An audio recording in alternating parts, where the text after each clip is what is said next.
गुरु के समक्ष सम्मान मत ढूंढना, गुरु के समक्ष मान अपमान की चिंता मत करना।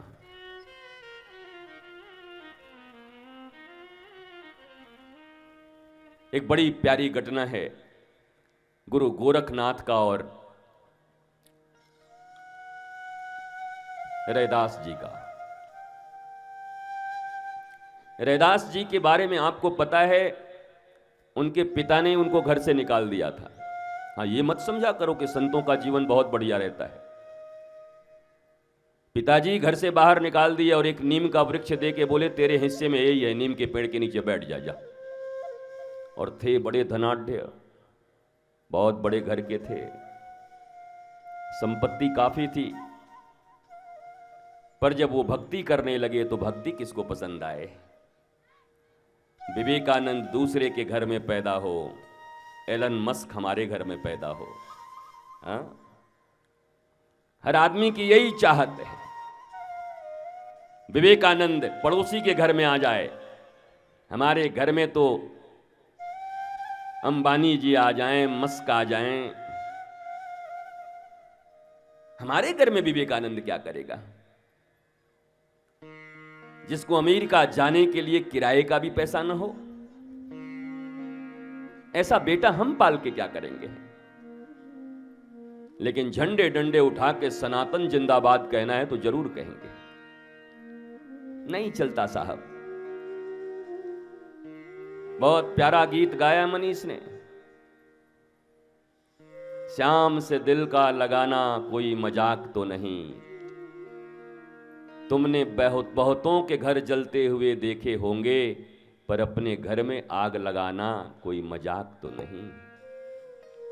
और आग घर में नहीं लगाना है, आग घर में जो विपत्तियां हैं, अज्ञान है, लोभ क्रोध मोह जिसके कारण तुम दुखी हो, रोग में आग लगाना है।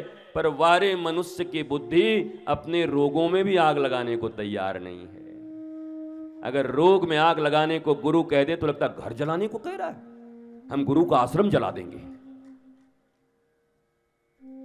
जो चीजें तुम्हें परेशान करती, हैरान करती, जो तुम्हें रुलाती हैं, आप यकीन मानो मेरी मां, मैं आप में से किसी को भी कभी अश्रु गिराते हुए देखता हूं तो बचपन में कभी रोती हुई मेरी मां याद आ जाती है।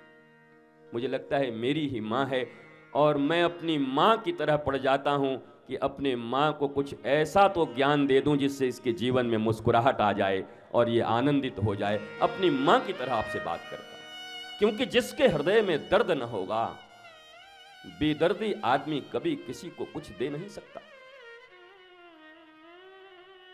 दर्द तो होना चाहिए, और अपनापन यही है।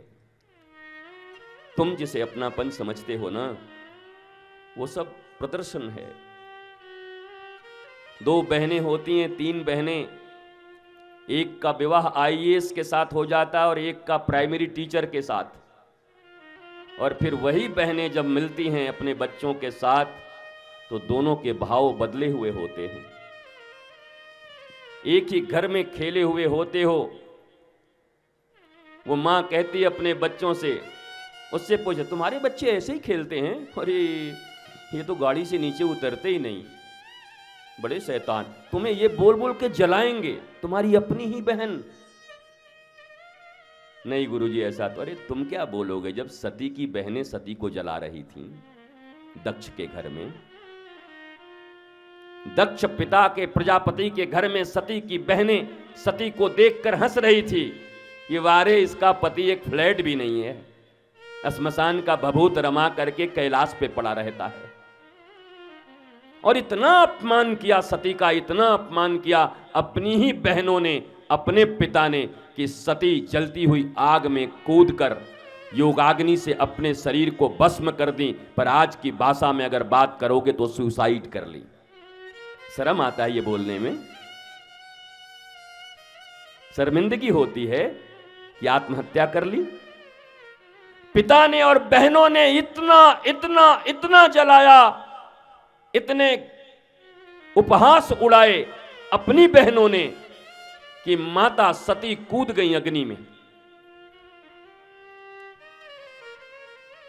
पति का अपमान तो दिखाया गया कि शिव जी को भोग नहीं दिया गया, उनका हिस्सा नहीं दिया गया, पर उसके पहले जो उनकी हालत हुई, जैसे कड़वे वचन उनको सुनने पड़े, तो माता सती भी अपने जीवन को धारण न रख सकी।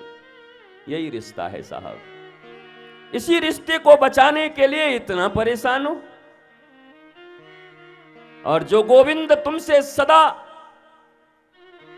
निस्वार्थ भाव से जुड़कर तुम्हें आनंद, प्रेम और शांति देना चाहता है, जिन गुरुदेव की निगाहों में और उनकी आवाज और वाणी में तुम्हारे लिए केवल आनंद, प्रेम और शांति के विचार हैं, वो तुम्हें बैरी लगते हैं, वो तुम्हें गैर लगते हैं।